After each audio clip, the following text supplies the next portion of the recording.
ఎక్కడ కూర్చుంటే అది అక్కడే కూర్చుంటుందంట. రాజుగారికి ఆశ్చర్యమైపోయింది. ఏంటి వదిలేసినా పోవట్లేదు, ఇది వరకు కట్టేసినా కానీ ఉండేది కాదు, ఏం జరిగింది అని వాళ్ళ ఫ్రెండ్ కవర్ చేసి అసలు ఏం జరిగింది అని అడిగాడంట.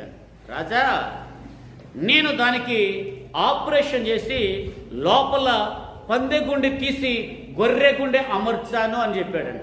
స్తోత్రం. అది పైకి పంది కాదు, లోపల ఉన్న గుండె మాత్రం గొర్రె గుండె. గొర్రె స్వభావం ఏంటి? యజమానిని వెంబడిస్తూ ఉంటుంది. హల్లెలూయా. ఎవరిని వెంబడిస్తుంది?